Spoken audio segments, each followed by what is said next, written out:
Hello there, it's Chloe.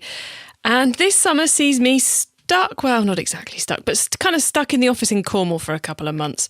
No one wants me to go to any conferences. You're all busy working on your businesses. So I call it stuck, but I actually get to spend a lovely couple of months just getting on with stuff, which makes it a great time to record a lot of podcast episodes. So I'm on the hunt for some great guests to record with. Could it be you? Well, if you think it could, then applying is super simple. Just go to ecommercemasterplan.com/guest, so GUEST. Fill in the form. There are only 5 little questions. They are, what is your business name? What is your website address? Your name, your email. So those 4 should hopefully be super simple. And then the 5th question is a little bit more long-winded, which is tell us about your business and why you would make a great guest. So that's your opportunity to go, hey, Chloe, I want to tell your listeners about this. I think this is something they would get a lot out of. So go on, you know you want to. Be a guest. Head over to ecommercemasterplan.com/guest. It's the e-commerce master plan podcast, here to help you solve your marketing problems and grow your e-commerce business. Cutting through the hype to bring you inspiration and advice from the e-commerce sector and beyond. Here's your host, Chloe Thomas. Hello there, Chloe here. Welcome to our latest podcast. It is very cool to have so many of you out there listening. We have just gone past the 300,000 listens in all time level, which quite frankly, if I'd told myself that when we first started, it would have blown my mind. So it's very cool to have so many of you out there listening and telling other people and spreading the word. It's very cool. Thank you very much. Now, to thank you properly, in today's episode, I've got an absolute stonker of a guest. We're talking about having niche websites. We're talking about the importance of the back end and getting all of that sorted. We're sharing some embarrassing stories as well of marketing fails. There's a lot to take from today's episode, so I hope you enjoy it. Before we get into it though, without the sponsors, the podcast of course would not be possible, so please do check them out. This episode is brought to you by SendPro Online from Pitney Bowes. Save time and money no matter what you ship or mail with the SendPro Online software.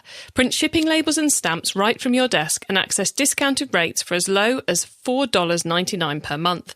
Try it free for 30 days and get a free £10 scale when you visit pb.com/masterplan. That's pb.com/masterplan. This episode is brought to you by the world's first pay-as-you-grow e-commerce platform, ShopIt. Supporting online sellers of every size, ShopIt gives every customer every feature they need to run an e-commerce business from day one, irrespective of their turnover. You can grow your empire with multiple websites, full inventory management, and more, all from one central login. What's more, you only pay for usage, so you can focus your budgets on your growth marketing. Plus, there's a lifetime low 1.6% payment gateway rate for everyone. ShopIt really do support growing businesses. Sign up for your free trial now at shopitcommerce.com/masterplan. And now to introduce today's special guest. Andy Lockley is the head of e-commerce at LoveShoppingDirect. They're the group behind one of the UK's fastest growing online electrical DIY stores. They've got 5 websites, which are Energy Bulbs, LED Bulbs, Aircon Centre, Miko Dehumidifiers and Devola, all at .co.uk. They launched the very first store back in 2008, so over 10 years ago now, and have been featured in the Sunday Times Fast Track Top 100. Quite the achievement. They now have a team of 20. Hello, Andy.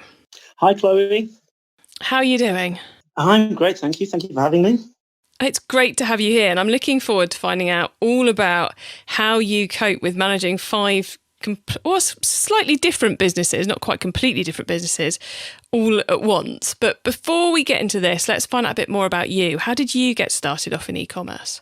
Well, I've always tended towards marketing. I've always liked sort of the creative side of business. And I really enjoyed the immediacy of digital and the fact that you could get feedback the day after on what you were doing and whether it was whether it was the right thing. And it's very, very easy to grow quickly in digital because without having to wait for a marketing campaign to bed in for months and then check the awareness.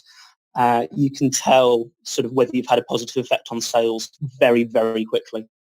Excellent. And it was LoveShoppingDirect your very first experience of e-commerce, or did you get into it? Had you had a bit of experience before you got to LoveShoppingDirect?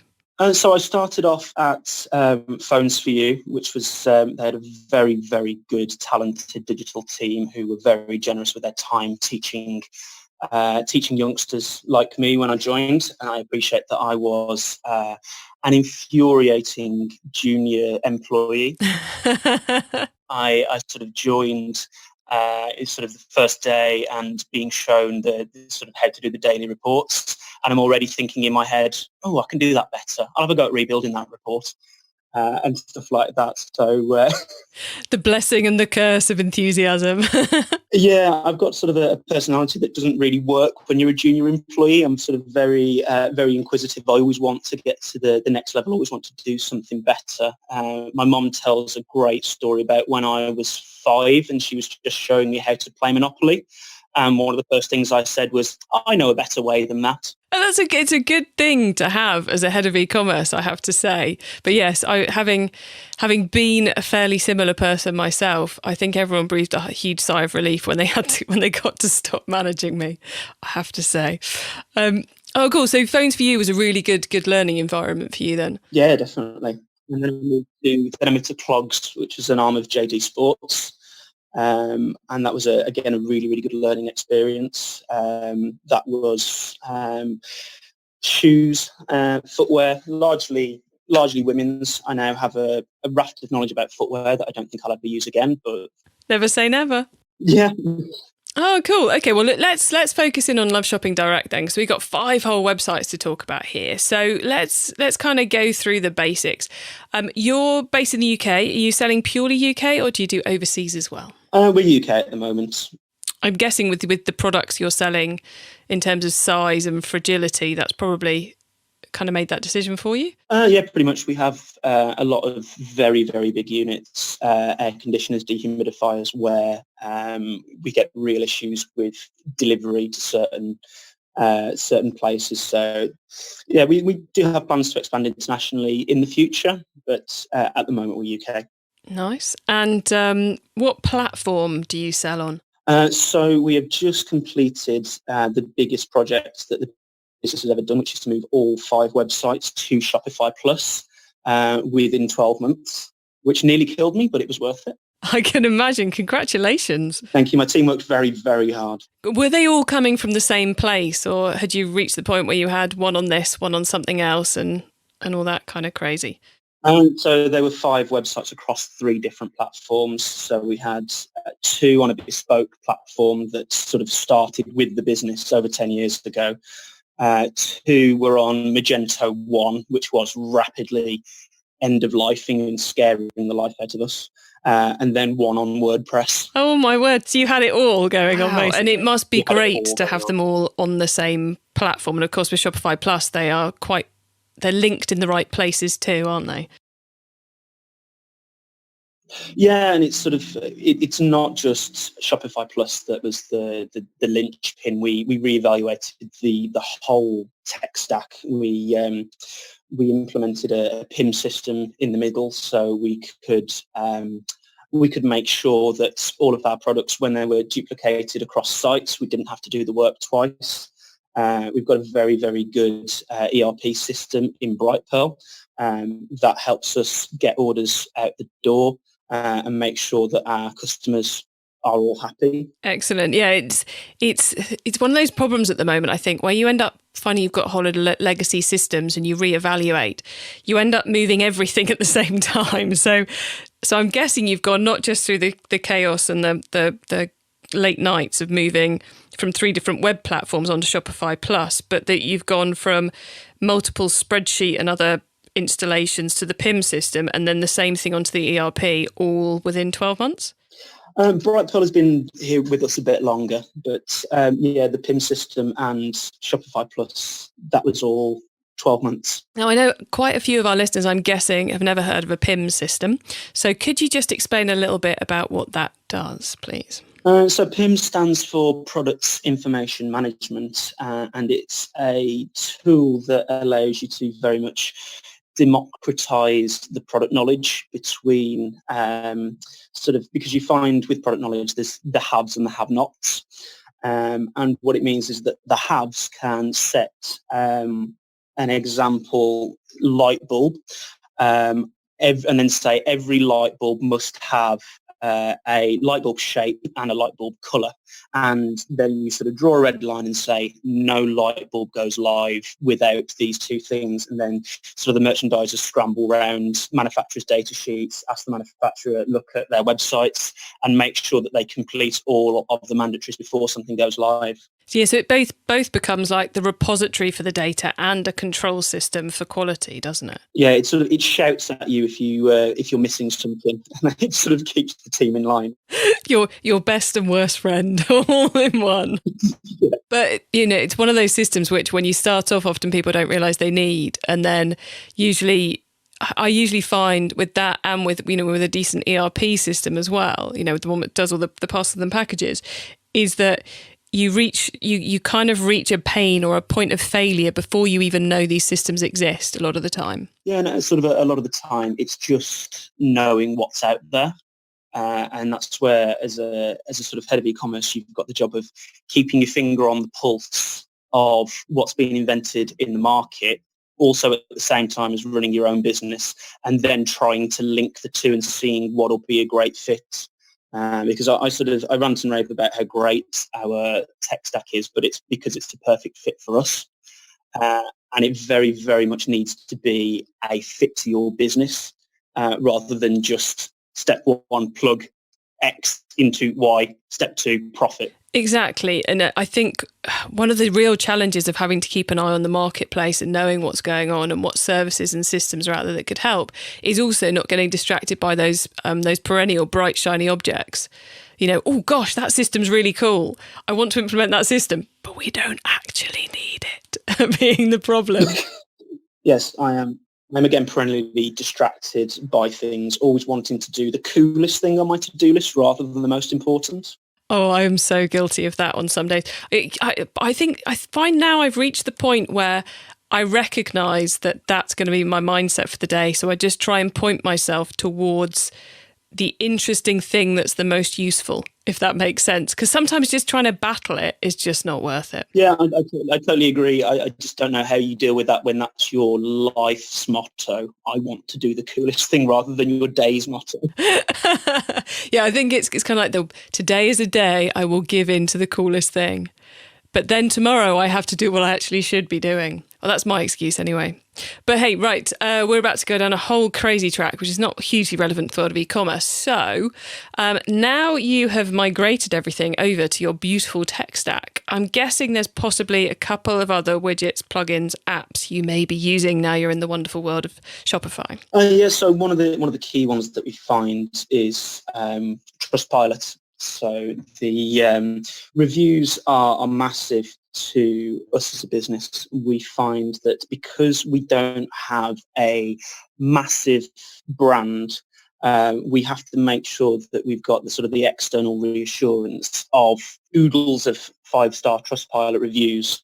And in order to do that, we have to make sure that our customer experience is damn near perfect. And we will keep on sort of pushing this 5-star review strategy to its logical end of everyone needs to be, even we're not happy with a 4-star, to the point where I've had emails from our CEO because he sees all of our Trustpilot reviews and sort of taking me and our operations manager to task for 4-star reviews and how we can get them to 5. I guess that's something which I think we're going to come back to later. I'm formulating a question, but I'm going to come back and ask you some questions about that a little later on. But before we do that, just want to find out a bit about your team, because you've got 20 people now working across those 5 sites, which both feels like quite a lot of people for an online-only business, but at the same time, it feels like quite a small number for managing 5 separate websites and all the customers and all the marketing and all the operations that goes along with that. that. So what are you guys doing in-house and what have you outsourced? So we've got all of our customer service, warehouse, finance, and of course e-commerce in-house. I personally have got a team of 4, sort of trying to sort of build a nice e-commerce culture. I think one of the best things that I find is to be incredibly open with my knowledge, and I find sort of sharing my mistakes with the team as a tool to help them grow really helps, and to also not make them afraid of failing. So I will with glee tell the story, not exactly with glee, but I'll when I accidentally, I think we were doing the Samsung Galaxy S6 launch at Phones4u, and I accidentally did a fill down on all of our ad copy. So it sort of went to buy the Samsung 272 because all of the ads just kept going and going and going, and everyone added an extra number. Oh man, as we're sharing, would you like to know my worst? Go on. My worst was when I was working at Pastimes, which is a high street retailer and cataloguer and online website as well. And we were huge launch for the history of the company. We were launching our Lawrence Llewellyn Bowen range of homewares. Oh yes, celebrity involved. And I was in charge of getting the leaflets printed, the one-pager, about one page A5, coloured both sides, that went out to all the stores to be given to customers and put in bags to tell them about the new range, and that was going to go out to several hundred thousand people, or went out to several hundred thousand people in the catalogue.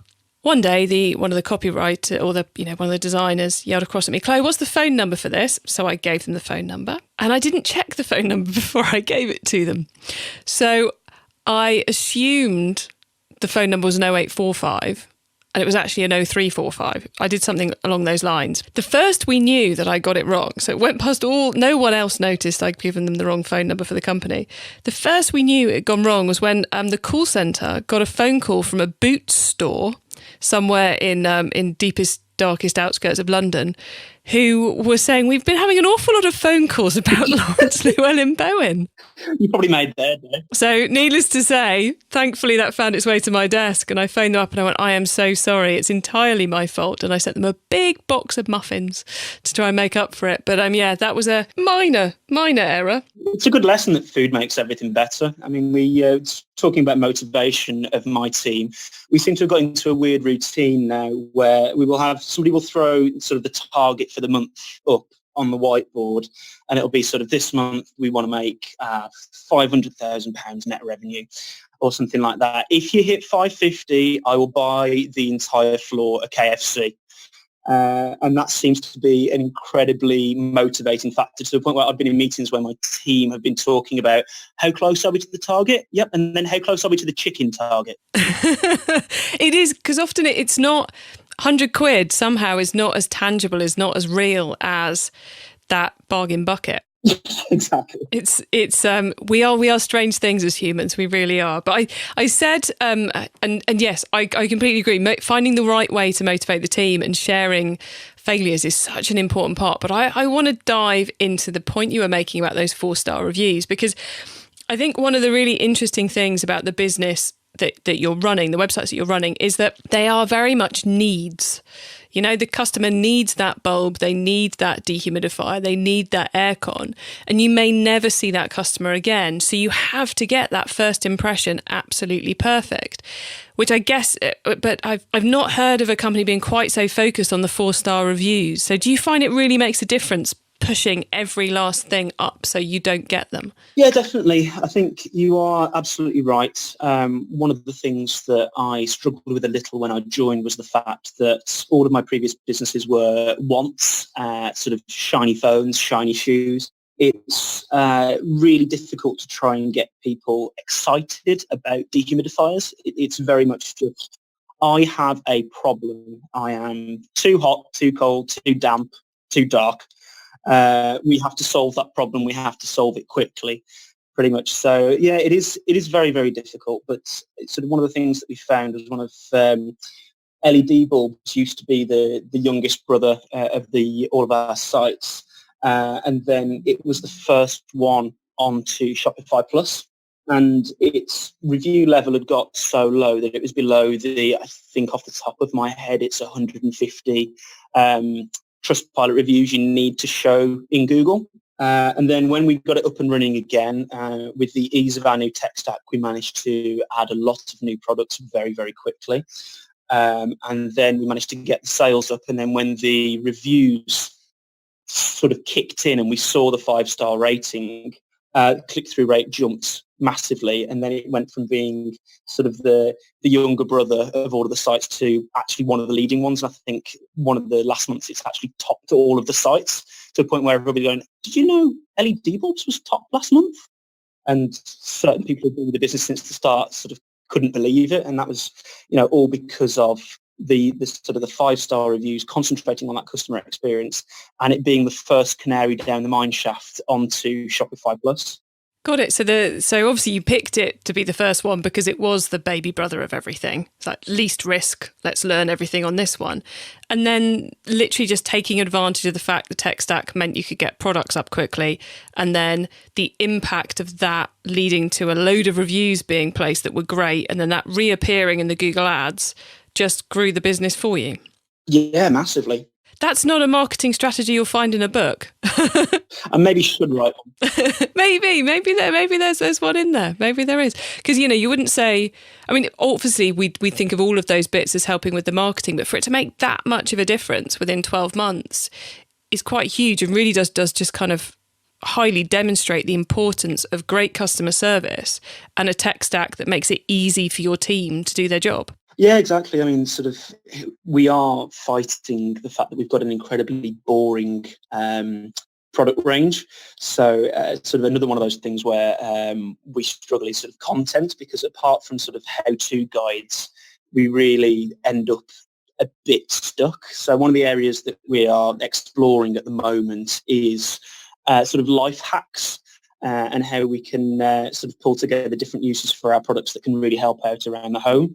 So, for example, and this is one that I've tried at home as well, is a dehumidifier for drying laundry is absolutely revolutionary. To the point where I've got so many husband points for it. I completely get how that would work, but it would never have occurred to me to do it. Exactly.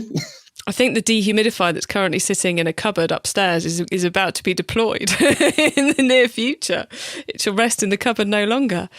Oh, cool. So yeah. I mean, I think it's one of those interesting things when you're selling a need product. It's all about trying to make sure you get found when the customer needs you, as much as creating those reasons they might need you, I suppose. Yeah, definitely. I think one of the things that we are really struggling with is price competition.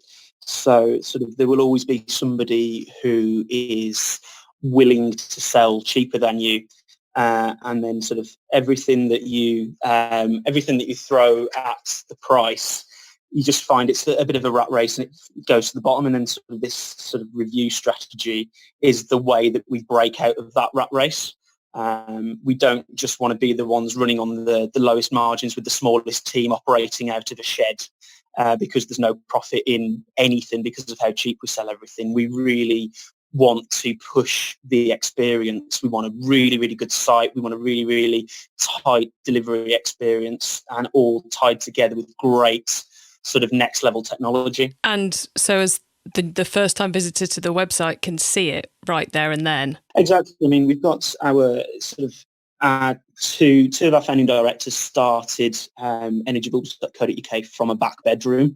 And then so we've got over 10 years of sort of director experience. If you combine them all together, you've got sort of closer to 13 with all of our directors' experience. We're trying to get that onto the product page, onto the category page, and sort of find all of the questions that customers, the first thing that they ask, we want it answered on the product page. So everybody asks about an air conditioner. Do I have to have a window open? Yes, you do. So we try and make that as clear as possible so they don't have to and ah, they don't have to call us. Just trying to make that customer experience as spot on as possible. Kind of removing any reason they might choose not to buy from you. Yeah, exactly. And just sort of giving the benefit of the experience that we have in-house and sort of figuring out how you put an arm around somebody virtually and say, look, let me talk to you about this. What you need is this sort of unit or that sort of unit.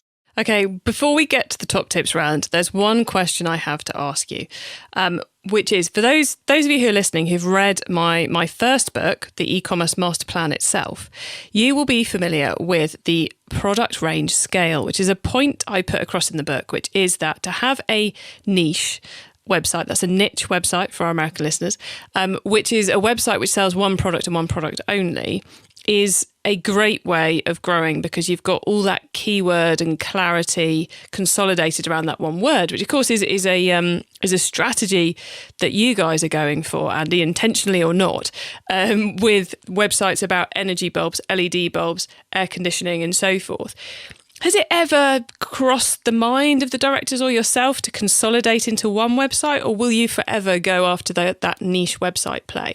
It's been a conversation that's been around the table several times, and I think the original strategy before I joined the business was let's go after these real niche areas. Back when it was a lot easier from an SEO perspective to just throw up a website and then the day after you're ranking number one for the term. But then what we don't want to do is potentially put one of these websites into managed decline and then lose effectively, 10, 15% of revenue overnight. So we do appreciate that all sites are part of our strategy moving forward. But sort of energy bulbs is our sort of biggest, our oldest, our flagship. And that sort of serves as the main site, quote unquote, that we're concentrating on. Excellent. So it's definitely staying separate niche sites even for the foreseeable future. Yeah, I think we find great value in the sites. It helps us differentiate our content strategies. Different sites have different consumers. We can pivot some more towards trade. We can pivot some more towards residential. It just gives us an opportunity to do something a little bit different and branch them out. E-commerce Master Plan is supported by some of the greatest companies in the e-commerce sector. Here's a reminder of who they are. Don't waste any more time waiting in line to send mail and packages. With SendPro Online from Pitney Bowes, you can send packages and mail without leaving your office for as low as $4.99 per month. And because you're an e-commerce master plan listener, you'll receive a free 30-day trial to get started, plus a free £10 scale shipped right to your door to help you accurately weigh your packages. Save time and money no matter what you send with this new offer for SendPro Online. Starting at only $4.99 per month, you can print shipping labels and stamps from your own printer, easily compare rates using the online software, gain access to special USPS savings for letters and priority mail shipping, plus track all of your shipments and get email notifications when they have arrived. Go to pb.com/masterplan to access this special offer. Get a free 30-day trial and a free £10 scale to get started. That's pb.com/masterplan. Experience the better way to ship with a free trial of SendPro Online from Pitney Bowes. If you want the best opportunity to scale your growing online business without needing to always upgrade or pay for costly plugins, then Shopit is the answer. The world's first pay-as-you-grow e-commerce platform has no upfront costs, can support a multi-channel strategy, and helps you focus your money on driving traffic and sales, which is why you started a business in the first place. On average, Shopit clients pay just 0.5% of their turnover for next-generation tech, meaning you can be selling while you're sleeping. Shopit believes in equal opportunities and making it easier for you to be a success. Get your free trial now at shopitcommerce.com/masterplan. It's time for the top tips round. Now, I love this section because it gives me and our listeners some really quick ideas for taking our businesses to the next level. So, Andy, are you ready for the top tip? I am. Marvellous. The book top tip first up then. If everyone listening to this podcast agreed to take Friday off and read a book to make their business better, which book would you recommend? So my book would be The Power of Habit by Charles Duhigg, which is something that I read a couple of years ago. And it's a very, very interesting book because it forces you to look at all of your habits sort of from a home perspective and from a work perspective and see where you are wasting time. So sort of one of my self-imposed rules after becoming a dad for the first time in 2015 was that 4 days out of 5, I want to be home in time to tuck my kids into bed. So whenever I had a problem before, in my career before that, I would just throw hours at it. I would stay late. I would come in early. Whereas sort of this book forced me to really look and see how I could spend each hour productively. And one of the things that I found was I was spending a lot of time watching the sales come in and getting no value from it. Sort of if I look at each individual light bulb coming in, it tells me nothing. But if I look at a summary report at the end of the day, I can see a pattern. So it's much better. And sort of what you think is if I'm that restrained in time by my own self-imposed targets, I need to get 1.2, 1.5 hours for everybody else's 1. Right then, the traffic top tip. Which marketing method do you either prize above all others or think doesn't get the press it deserves? So mine, given my background, would most definitely be search. So sort of PPC for your instant results, for your I want to come in tomorrow and see how well I've done. And then sort of SEO over the long term to sort of back that up and try and balance out the amount that you're spending on PPC with free traffic. Excellent. A man after my own heart. The tool top tip, maybe a collaboration tool, a social media plugin, a phone app, or just a way of working. Is there a cool little tool you use that makes you and your team more efficient from day to day other than KFC? So I'm going to be a bit greedy and have 2. That is acceptable. My first tool is a tool called Supermetrics, which is a cracking little tool, and it combines data from the APIs of AdWords, Google Analytics, and throws them all into one place. So when I get in of a morning, the sort of results sheet from yesterday that I'm looking at is built by Supermetrics, and it saves me having to open 4 separate AdWords accounts, 5 separate AdWords accounts, and then 5 separate Google Analytics accounts. So it's a great little tool. And then my second one would be simply Post-it notes. I am so bad for Post-it note consumption. I sort of map out all of the site's category structures with Post-it notes. I do the next 12-month strategy with Post-it notes. There are Post-it notes all over my desk, all over the wall next to my desk. I can be quite infuriating with Post-it notes. But they are so cool, so useful. Okay, the growth top tip. If you met someone today who's focused on growing their e-commerce business from 100 orders per month to 1,000, what would be your number one tip for them? My number one tip would be to get your tech stack right and sort of make sure that you are thinking like the size of business that you want to be. Every business will go through growing pains. But then sort of to get to the level that you want to be, you need to make sure that your front and back end systems all work seamlessly. I mean, there's no point selling 1,000 orders if 500 come back either delivered late, oversold, or not delivered at all. And sort of the way that we make sure that sort of all of our back end operations are kept as seamless as possible is through using tools like Brightpearl. And they sort of fuel the 5-star review fire. I like that. Fuels the 5-star review fire. Okay, Andy, before we say goodbye, could you please let the listeners know where they can find you and those various businesses you're running on the web and social media, please? Okay. So the 5 websites that me and my team look after are energybulbs.co.uk, ledbulbs.co.uk, airconcentre.co.uk, Meco, that's MEACO, dehumidifiers.co.uk, and devola.co.uk. And then you can find me personally on Twitter. I am at Andy J. Lockley, and I'm pretty much at Andy J. Lockley on all social media. Excellent, thank you. And I believe you might have a little offer for our listeners as well, Andy. Yes, so any of the aforementioned 5 sites, if you use the code MASTERPLAN, you can have 5% off your entire order. Very nice. Thank you very much. Okay, Andy, thank you so much for being on the podcast today and for being so generous talking about your experience of site migrations and the challenges of running multiple websites and also, of course, those great tips around 5-star reviews. It's been an absolute pleasure chatting with you, so thank you very much. Thanks, Chloe. Thank you for having me.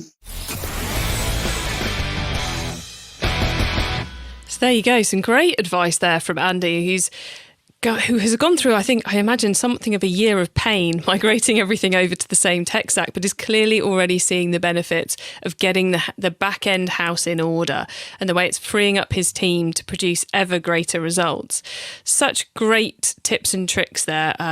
Thoroughly enjoyed chatting to Andy. Now, if you want to get links to check out all those various websites they've now got sitting on Shopify Plus, links to the top tips and details of related episodes, then do head over to ecommercemasterplan.com/podcast.